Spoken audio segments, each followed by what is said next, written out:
For this week's lesson, we're going to be learning a technique called a transfer. So I start by folding my paper in half, and on one half, I'm using crayons to make it nice and colorful. And I'm not so worried about the design. This is one of the few times I'm going to say it's okay to be kind of just scribbling. What I'm really worried about and focused on is making it very colorful and making it solid with the color. Press a little extra hard to get a good amount of the wax from the crayon onto there. Now I'm going to fold my paper so it's essentially closed with the wax of the crayon inside. And I'm going to draw on the front of my paper, the opposite side from where the wax is. So the wax from the crayon is on the back side of the drawing that I'm making. And what's happening is as I draw with my pencil, it's pressing the wax from the crayon inside of that folded paper to the other paper underneath. It's transferring a little bit of the wax from the crayon from the back of one sheet to the front of another. Everywhere I trace over with my pencil, it is doing that. So I can then, after I've made my drawing, I can open it up and I'm going to see a colorful version of that same drawing inside. Now, after I've peeked, I kind of looked at it and thought, you know what, this is not my best. I want to go back over some areas. When I'm doing this, I think of it the same way I plan stamps. I want to have thick and thin lines, light and dark areas. So I go over some areas to make it a little bit darker, to transfer a little bit more of that wax so my image shows up a little bit better. Thicker lines will help to make it a little bit more visible. Now, that's how a transfer works. Essentially, you're using the pressure from the pencil to push wax to another sheet.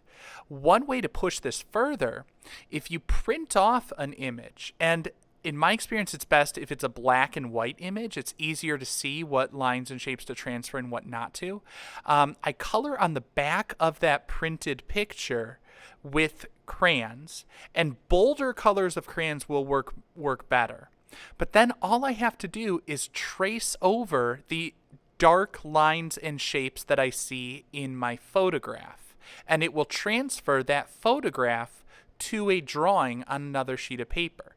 So you'll notice I've got a sheet of white drawing paper underneath the photocopy of my butterfly picture. And I can carefully peel it up, keeping one hand down so that I'm not peeling up the whole paper, but I can look at my progress. And I noticed I forgot one area on the butterfly's wing, so I'm going to carefully put it back down.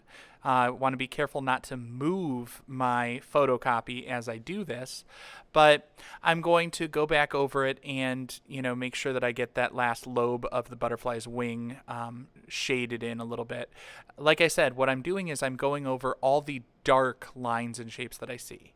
Now, I've got a lot of empty space in this drawing or in this transfer, so what I'm going to do is crop it, and the technique I'm using is just putting my ruler where I want to crop it or cut off part of it, and I'm pulling the paper up and towards the ruler. And I'm using the edge of the ruler essentially to guide the paper for a straight rip. After that, I'm going to put a line of glue around the back. I always, when I'm using a glue bottle, put that line of glue about one finger away from the edge so it doesn't get smushed out when I stick it down. And I'm going to mat it on a nice clean sheet of construction paper. Again, that is an optional step, but that is one way you can push this further to help guide you to make a more complex design by starting with a transfer from a photograph. Now, as I look at my two samples side by side, I like my butterfly example a little bit better, and it's not because I love butterflies or because I think it's a more complicated drawing and that makes it better. What I like better about the butterfly transfer, and this would apply no matter what your subject matter is, I used bolder colors of crayons, so it stands out a little bit better. It's more visible from a distance.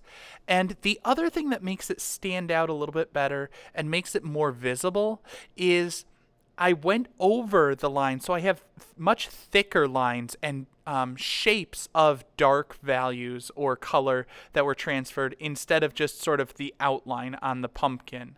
I went back over things to make thicker lines on the butterfly. I sort of etched away whole shapes. The way that I did on the moon for my pumpkin landscape, that worked well in that area, but I did that more consistently in the butterfly transfer, and I think it made it a stronger piece overall. The other thing is the presentation of it. I took my time to crop it and mat it and sort of framed the artwork, and I think that helps to make it look a little bit more polished and more complete.